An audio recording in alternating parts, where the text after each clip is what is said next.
SSLC ಫಲಿತಾಂಶ ಪ್ರಕಟ. ಬಾಗಲಕೋಟೆ ವಿದ್ಯಾರ್ಥಿನಿ ರಾಜ್ಯಕ್ಕೆ ಫಸ್ಟ್. ಅಂಕಿತಾ ಬಸಪ್ಪ ಕನ್ನೂರು ರಾಜ್ಯಕ್ಕೆ ಫಸ್ಟ್ ಬಂದ ವಿದ್ಯಾರ್ಥಿನಿ. ಮುಧೋಳ ತಾಲೂಕಿನಲ್ಲಿ ವಜ್ರಮಟ್ಟಿ ಗ್ರಾಮದ ವಿದ್ಯಾರ್ಥಿನಿ, ಮೆಳ್ಳಿಗೇರಿ ಗ್ರಾಮದ ಮುರಾರ್ಜಿ ದೇಸಾಯಿ ವಸತಿ ಶಾಲೆಯ ವಿದ್ಯಾರ್ಥಿನಿ. 625ಕ್ಕೆ 625 ಅಂಕ ಪಡೆದಿರುವ ಅಂಕಿತಾ ಕನ್ನೂರ್ ವಿದ್ಯಾರ್ಥಿನಿಯ ಸಾಧನೆಗೆ ಕುಟುಂಬಸ್ಥರು, ಶಿಕ್ಷಕರು, ಗ್ರಾಮಸ್ಥರು ಅಭಿನಂದನೆ ಸಲ್ಲಿಸುತ್ತಿದ್ದಾರೆ. ಬಾಗಲಕೋಟೆ ಜಿಲ್ಲೆಯ ಮುಧೋಳ ತಾಲೂಕಿನ ಮೆಳ್ಳಿಗೇರಿ ವಜ್ರಮಟ್ಟಿ ಗ್ರಾಮದ ನಿವಾಸಿ ತಮ್ಮ ಕಲಿಕೆ ಕುರಿತು ತಿಳಿಸಿದ್ದಾರೆ.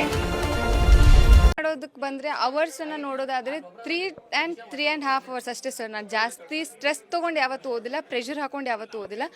ಒಂದು 3 ಗಂಟೆನೇ ಓದಿದ್ರು ಕೂಡ ಸೆಲ್ಫ್ ಡಿಸಿಪ್ಲಿನ್ಡ್ ಆಗಿ ಸೆಲ್ಫ್ ಸ್ಟಡಿ ಮಾಡ್ತಿದ್ದೆ ಸರ್. ಮತ್ತು ನಮ್ಮ ಟೀಚರ್ಸ್, ನಾನು ಹಾಸ್ಟೆಲಲ್ಲಿ ಇರೋದ್ರಿಂದ ಟೀಚರ್ಸು ತುಂಬಾ ಸಪೋರ್ಟಿವ್ ಆಗಿದ್ದರು. ಯಾವುದೇ ಕಾನ್ಸೆಪ್ಟ್ ಅರ್ಥ ಆಗಲಿಲ್ಲ ಅಂದರೂ ಕೂಡ ಯಾವುದೇ ಒಂದು ಸಮಯದಲ್ಲಿ ಹೋದರೂ ಕೂಡ ಅರ್ಥ ಮಾಡಿಸ್ಕೊಳ್ಳುವಷ್ಟು ಪೇಷನ್ಸು ಕೂಡ ಅವ್ರಿಗಿತ್ತು. ಸೊ ಅವರ ಒಂದು ಎಲ್ಲರ ಸಪೋರ್ಟ್ನಲ್ಲಿ, ನನ್ನ ತಂದೆ ತಾಯಿ ಸಪೋರ್ಟ್ನಲ್ಲಿ, ನಮ್ಮ ಪೂರ್ತಿ ಕ್ರೈಸ್ ಡಿಪಾರ್ಟ್ಮೆಂಟ್ ಅಂತಲೇ ಹೇಳ್ಬೋದು, ಪೂರ್ತಿ ಕ್ರೈಸ್ ಡಿಪಾರ್ಟ್ಮೆಂಟ್ ಅವರ ಹೋಲ್ ಸಪೋರ್ಟಿಂದ ಇವತ್ತು ಈ ರೀತಿ ಆಯಿತು ಸರ್. ಸ್ಕೂಲ್ ಬರ್ಗಿ ಅಂತ, ಇಲ್ಲೇ ನಮ್ಮ ಹಳ್ಳಿ ಪಕ್ಕ 3 ಕಿಲೋಮೀಟರ್ ಇರೋದು.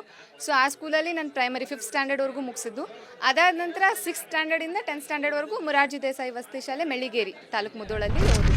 ಮುಂದಿನ ಫ್ಯೂಚರ್ ಬಗ್ಗೆ ಹೇಳೋದಾದ್ರೆ ಏನು ಮಾಡಬೇಕು ಅಂತ ನಿರೀಕ್ಷೆ ಆಸೆ ಇದೆ ಸರ್? ಫ್ಯೂಚರಲ್ಲಿ ಜಾಬ್ ಆಯಿತು, ನನ್ನ ಕರಿಯರ್ ಆಯಿತು, ಅದನ್ನು ನೋಡೋದಾದರೆ ನಾನು IAS ಆಫೀಸರ್ ಆಗಬೇಕು ಅಂತ ಇದೆ ಸರ್.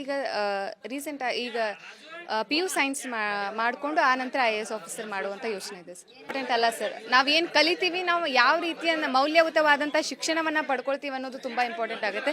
625 ಯಾರು ಬೇಕಿದ್ರೂ ಮಾಡ್ಬೋದು, ಹೇಗೆ ಬೇಕಿದ್ರೂ ಮಾಡ್ಬೋದು, ಆದರೆ ಅಂಕ ಇಂಪಾರ್ಟೆಂಟ್ ಇಲ್ಲ ಅಂತ ಅಲ್ಲ, ಅದ್ರ ಜೊತೆಗೆ ಮೌಲ್ಯಯುತವಾದ ಶಿಕ್ಷಣ ಕೂಡ ಇಂಪಾರ್ಟೆಂಟು. ಅಂಕ ಬರಲಿಲ್ಲ ಅನ್ನೋದಕ್ಕೆ ಯಾವುದೇ ರೀತಿಯಾದ ಡಿಪ್ರೆಷನ್ಗೆ ಹೋಗುವಂಥ ಅವಶ್ಯಕತೆ ಇಲ್ಲ. ಯಾಕಂದರೆ ಜೀವನದಲ್ಲಿ ಇದು ಮೊದಲನೇ ಸ್ಟೆಪ್ ಮಾತ್ರ. ಜೀವನ ನಮಗಿನ್ನೂ ತುಂಬ ಹೇಳ್ಕೊಡುತ್ತೆ. ಜೀವನದಲ್ಲಿ ನಾವಿನ್ನೂ ತುಂಬ ಸಾಧಿಸೋದು ಬಾಕಿ ಇದೆ. ಇದು ಬಿಗಿನಿಂಗ್ ಅಷ್ಟೇ. ಬಿಗಿನಿಂಗಲ್ಲಿ ಸ್ವಲ್ಪ ತೊಂದರೆ ಆಗೋದು ಸಹಜನೇ, ಇಲ್ಲ ಅಂತ ಅಲ್ಲ.